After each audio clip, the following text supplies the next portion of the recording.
nosotros el doctor Carlos Elizondo Mayer Serra, profesor de la Escuela de Gobierno del Tecnológico de Monterrey, como todas las semanas.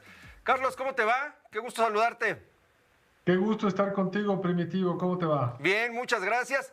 ¿Cómo percibes este tema de la pausa que llama el presidente, de el enojo o la molestia, la inquietud de los Estados Unidos en diversos sectores por lo que está pasando con la reforma al Poder Judicial y lo que nos decía Ariel Mutazos allá en Washington, en torno de que es un momento de tensión que hacía mucho que no vivían ambas naciones? En efecto, Primitivo, Ariel fue muy claro de dónde venimos, cuál fue la trayectoria que nos lleva a esta pausa, como le llamó el presidente López Obrador, que como ya nos dijeron no tiene ningún significado real, es más como un símbolo de un enojo. Yo querría ir un poco más allá y centrarme sobre todo en cómo es el proceso de toma de decisiones en los Estados Unidos y cuál es el riesgo que estamos jugando o que el gobierno está jugando respecto a la discusión que tendríamos que tener a partir del 25, la revisión del TEMEC, que como sabe ya nuestro público, si los tres países no están de acuerdo en continuar con el TEMEC, en el 26 simplemente como un sol que se mete, el Sunset Clause, desaparece. Primer punto, como México es un país relativamente poco importante para los Estados Unidos, que tiene tantos problemas, en la pirámide burocrática de decisión, un tema mexicano toma mucho tiempo en llegar arriba. De hecho, todavía no tenemos un comentario, una declaración sobre lo del Poder Judicial directamente del secretario de Estado, mucho menos del presidente Biden, pero lo que estamos viendo es que va escalando. Ya llegó a nivel de subsecretario, a nivel de embajador, a nivel de legisladores, y lo que denota, y ese es yo creo que el problema de fondo, es una seria preocupación sobre si este país que quiere legar y que aparentemente Claudia Sheinbaum quiere avalar, este país basado en nuevas reglas del juego, es compatible con las reglas del juego del TEMEC. Por supuesto, todo tratado como el TEMEC implica una cesión a la soberanía. ¿En qué sentido? Pues votó el Senado a mediados del 19, el Senado ya de este gobierno saliente aprobó el Tratado de Libre Comercio en su versión nueva, el TEMEC, y este impone una serie de restricciones. El tratado dice, por ejemplo, que un sector que ya se abrió como el energético no se puede cerrar. Dice también que una empresa estatal y una empresa privada tienen que ser tratados de la misma forma.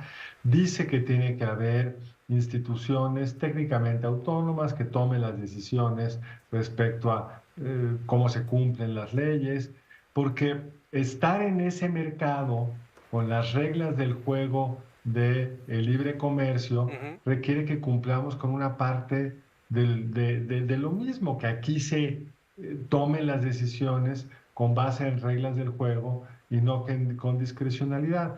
Por supuesto, somos soberanos y podemos hacer lo que queramos con nuestra Constitución, pero yo creo que lo que debemos de estar escuchando, Primitivo, es si ustedes toman esa decisión, como para nosotros esa decisión tiene estas consecuencias, lo que dijo el embajador Salazar, que por ejemplo el crimen organizado tenga influencia en los jueces y ministros que serían electos, o como lo dijeron los artículos que citó Ariel, que con este debilitamiento del Estado de Derecho, pues no haya ya certidumbre, se dependa de la decisión del gobierno para quién beneficia y a quién castiga, pues eso no es compatible con el TEMEC.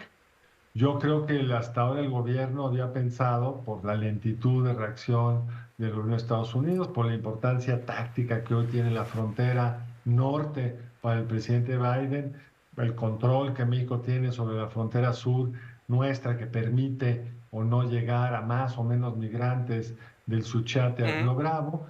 En ese contexto, pues el gobierno de Estados Unidos había sido bastante paciente, bastante no intervencionista, dejando que el proceso político mexicano siguiera su curso, e incluso con un embajador Salazar que había sido pues, cercano e incluso defensor de algunas de las cosas que el presidente López Obrador ha hecho. Y creo que el cambio que estamos viendo es que en esa subida en la toma de decisión de la pirámide burocrática de Estados Unidos, en la medida que se va volviendo un problema estratégico para ellos, pues hay una señal. Y la señal es, ustedes quieren jugar ese juego del nuevo régimen con estas nuevas reglas, pues habrá que tener claro que eso puede tener consecuencias importantes en el TEMEC.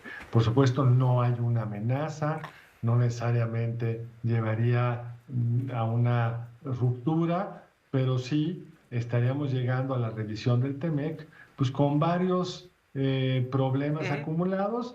Primero, todas aquellas decisiones que ya tomamos como gobierno, que ya tomó el país, como por ejemplo la prohibición de la entrada del maíz transgénico, el Tratado de Libre Comercio que firmamos soberanamente dice que no se pueden poner restricciones a productos que no están basados en evidencia científica, y acá no están basados en una evidencia científica, por lo menos compartida con la comunidad académica internacional, que no se puede discriminar contra empresas privadas.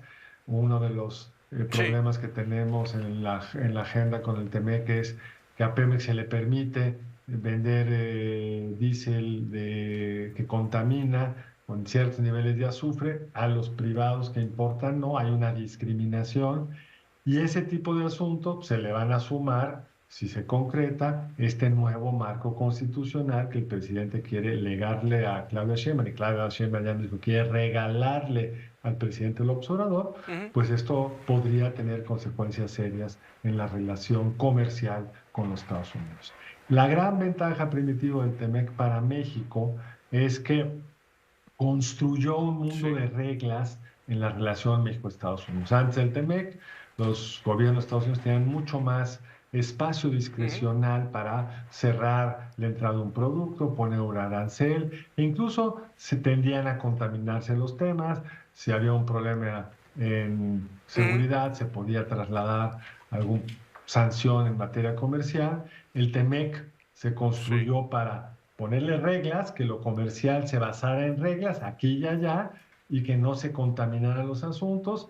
Y en la medida en que este gobierno quiera un marco jurídico que le dé mucho más poder al Ejecutivo, que le dé mucho más margen discrecional al Ejecutivo, pues el riesgo es que del otro lado, Estados Unidos y Canadá nos digan, con ese actor ya no podemos jugar al mundo de las reglas parejas, y que nos movamos a otro tipo de proceso de vinculación comercial con los Estados Unidos. Un tema complejo, un tema difícil, y me llamaba la atención lo que decías al principio, que si se acaba el TEMEC por estos diferendos, es como si se metiera el sol. Pues sería un poco más rudo que eso, ¿no? Digamos, el TEMEC tiene un sunset clause. Sí, o sea, si claro, no nos ponemos de acuerdo, se mete el sol. La pregunta, por supuesto, es ¿qué pasa si se mete el sol? ¿Cuáles son las consecuencias?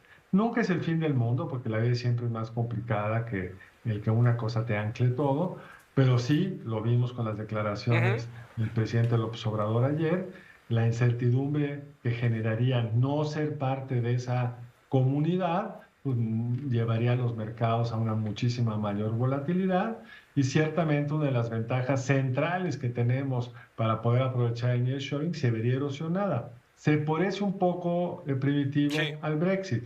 El Brexit fue una decisión soberana que tomó el electorado del Reino Unido de salirse de la Unión Europea, en parte porque querían recuperar su soberanía. Todos los expertos indicaron que no iba a ser el fin del mundo, pero iba a tener una serie de costos económicos en el movimiento de personas y mercancías. Se cumplió lo que la mayoría de los expertos decían. Hoy la economía del Reino Unido crece menos de lo que hubiera crecido con si siguieran siendo miembros de la Unión Europea. Los individuos se enfrentan a una serie de restricciones para ir a Europa. Y hoy la mayoría de los ciudadanos del Reino Unido, según las encuestas, les gustaría estar de regreso en Europa, pero una vez que te sales, regresar es sumamente difícil. Si uno ve, Primitivo, las encuestas de opinión pública respecto a cómo ven los estadounidenses a los mexicanos, o los ciudadanos de Estados Unidos a México, el nivel de confianza y de aprobación respecto a su vecino del sur ha caído de forma importante en lo que va este sexenio. Si nos saliéramos del TEMEC, volver a entrar sería extraordinariamente complicado, y los costos que pagaría la economía mexicana, y sobre todo los estados más vinculados al mismo, serían realmente muy altos. Carlos, muchas gracias. Gracias a ti, Primitivo, te mando un abrazo. Igualmente, fuerte abrazo para ti, el doctor Carlos Elizondo Mayer Serra, con su comentario. Pausa, volvemos.